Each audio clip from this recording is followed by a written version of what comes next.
여러분 안녕하십니까? 포항 MBC 뉴스데스크입니다. 지난 주말 개최 예정이던 포항국제불빛축제가 호우주의보로 행사 4시간을 앞두고 전면 취소됐습니다.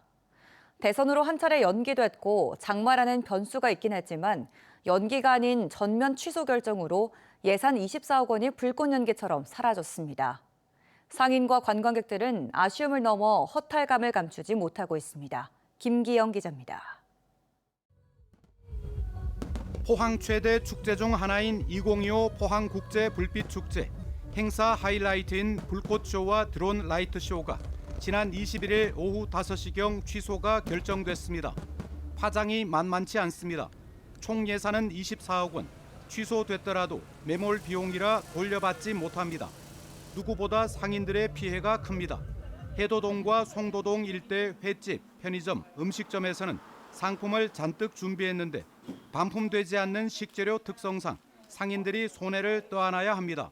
그분들도 택배를 안 받아주는 경우가 거의 대부분이고 그래서 일단은 저희가 다 따놔야 되는데 막막하죠. 양이 너무 많다 보니까.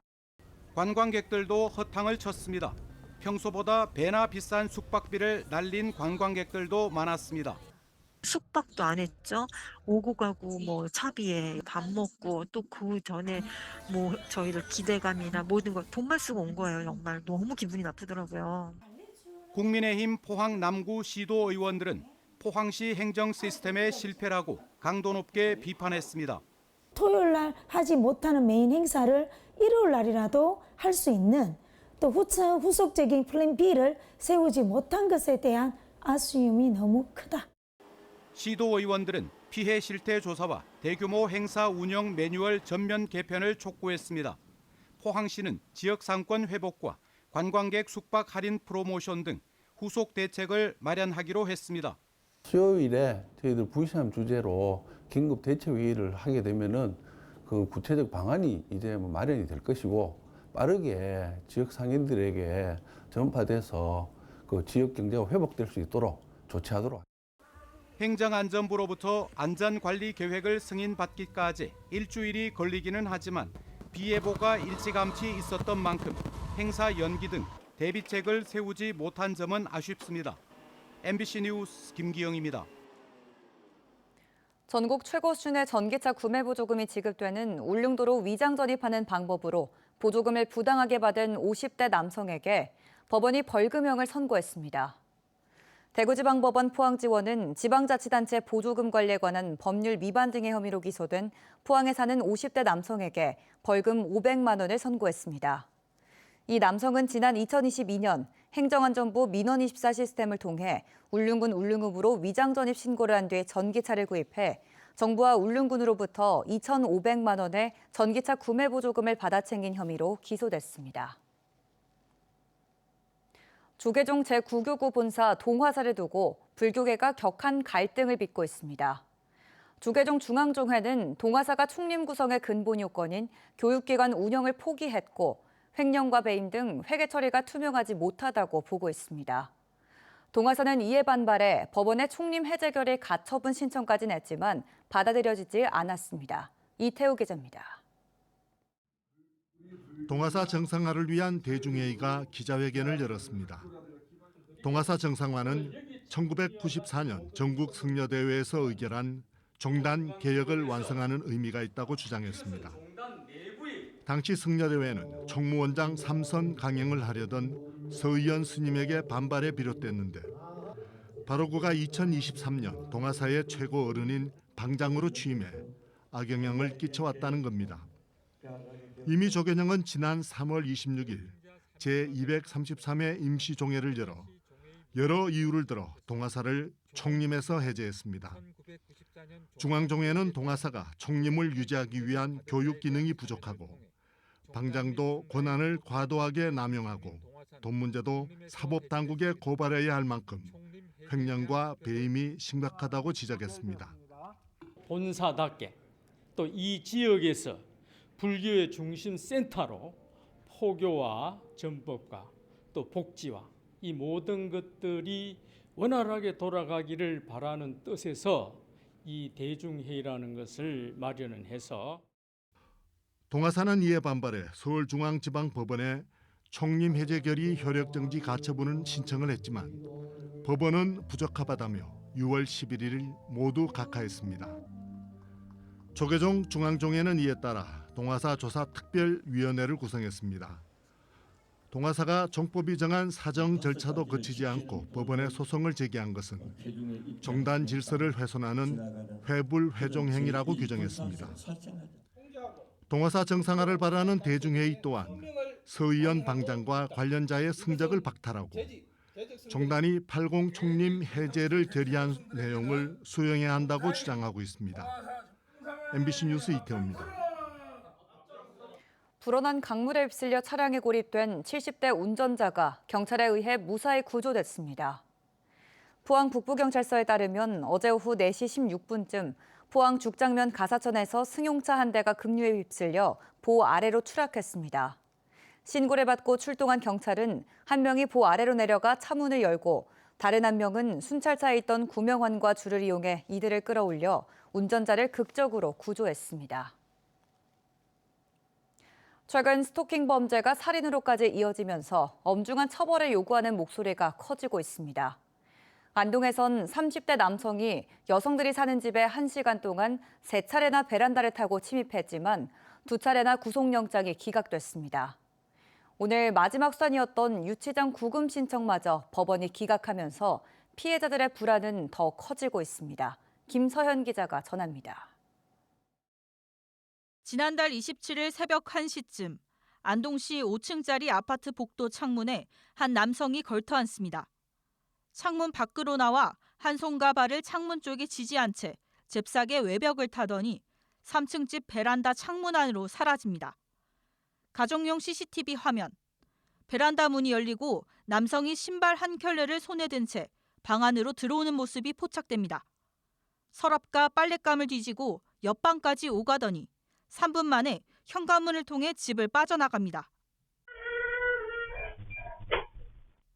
15분 뒤 남성이 또 베란다를 통해 들어옵니다. 이번엔 망설임 없이 옷가지를 찢어 여성의 속옷을 손에 듭니다. 아까 미처 닫지 못한 베란다 문도 손자국을 남기지 않으려 자기 옷소매로 닫고 7분가량을 서성이다 다시 현관문으로 나갑니다. 20여 분 뒤 남성은 또 집에 들어왔습니다. 이 마지막 3번째 침입이 있고 불과 7분 뒤에 집주인인 20대 여성들이 귀가했습니다. 차라리 마주칠걸 이런 생각도 들었어요. 둘이니까 어떻게 어디 하나 부러뜨리면 되겠지 그런 생각이 들었어요. 누구 하나라도 정말 자고 있을 만한 상황이었는데 정말 그렇게는 안 돼서 다행이다. 남성은 아파트 복도 계단을 올라온 다음 이 창문으로 나가 외벽을 타고 피해자의 집 베란다를 통해 침입했습니다. 사건 보름 만에 검거된 30대 남성 임모 씨는 술을 마셔 기억이 나지 않는다고 주장했습니다. 이 남성은 피해자들과 일면식도 없었고 단지 같은 아파트 바로 뒷동에 사는 이웃이었습니다. 경찰은 재범 가능성이 높다며 2차례 구속영장을 신청했지만 검찰과 법원은 도주 우려가 없다며 각각 기각했습니다.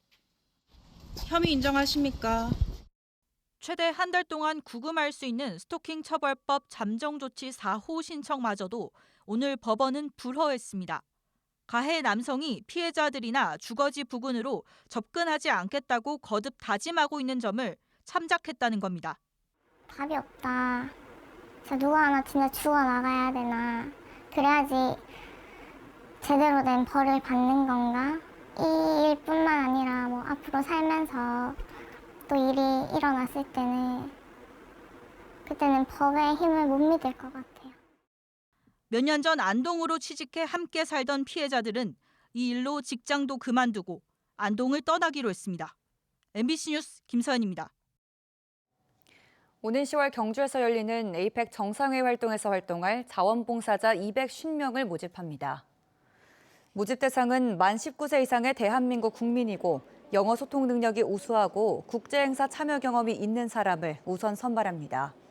모집 기간은 7월 10일까지며 자세한 내용은 2025 에이펙 자원봉사자 공식 홈페이지를 통해 확인할 수 있습니다. 영덕군이 산불 이재민들의 임시주택 생활을 지원하기 위해 다음 달부터 이재민 안정지원 TF팀을 신설해 운영합니다.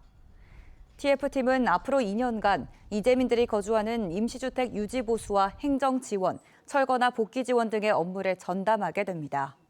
한편 영덕에선 산불로 주택 1,277채가 피해를 입었으며 지난달부터 임시주택 788채를 설치해 756가구 1,351명이 입주했습니다. 경북 산불 피해 5개 시군의 관광객 수가 회복세를 보이고 있습니다. 경상북도 자체 입장객 통계에 따르면 영덕, 안동, 의성, 청송, 영양 5개 시군의 관광지 90곳의 5월 입장객 수는 78만여 명으로 전월 대비 79%, 전년 동월과 비교하면 16% 증가했습니다. 한국관광데이터랩 이동통신 분석에서도 같은 시기 해당 지역 방문자 수가 4월보다 32% 늘며 회복세를 뒷받침하고 있습니다. 포항 실러스 공격수 이호재가 생애 처음으로 축구 국가대표팀에 발탁됐습니다. 2021년 포항에 입단한 이호재는 해를 거듭하며 팀의 대들보로 성장해 올해 19경기에서 8골 1도움을 기록했습니다. 포항 실러스 박승욱, 이태석 선수도 이호재와 함께 태극마크를 달고 다음 달 7일부터 열리는 2025 EAFF E1 풋볼 챔피언십에 출전합니다. 경상북도가 추진하는 로컬 콘텐츠 활성화 사업에 도내 5개 기업이 선정돼 업체당 최대 1억 원을 지원받게 됐습니다. 샤카서프는 영덕군 남정면 부흥해변에서 국제 여성 롱보드 서핑 대회를 개최하면서 경북의 전통 해녀 문화와 현대적 여성 서핑 문화를 융합한 독특한 관광 콘텐츠를 선보입니다. 시어라이프는 포항시 구룡포 근대 문화역사거리에 숨겨진 로컬 상점들을 발굴하고 스토리를 입혀 전국적인 관광 명소를 육성할 예정입니다. 포항해경은 어젯밤 10시 58분쯤 포항 구룡포 동방 174km 해상에서 작업 중이던 어선 스크루에 폐교물이 감겨 항해가 어렵다는 신고를 받고 즉시 경비 함정을 출동시켰습니다. 현장에 도착한 해경은 잠수요원 2명을 투입해 스크루에 감겨있던 폐기물을 성공적으로 제거했으며 해당 어선은 스스로 항해가 가능해 작업을 마친 후 입항할 예정입니다. 지난해 말 기준으로 외국인이 보유한 경북의 토지 면적은 3,630만 7천 제곱미터로 경기 전남에 이어 전국에서 3번째로 많았습니다. 경상북도 전체의 0.2%, 울릉군의 절반에 해당하는 면적입니다. 경북의 외국인 보유 전체 토지는 지난해보다 3천 제곱미터 줄었지만 중국인 보유 면적은 9만 1천 제곱미터 증가한 것으로 나타났습니다.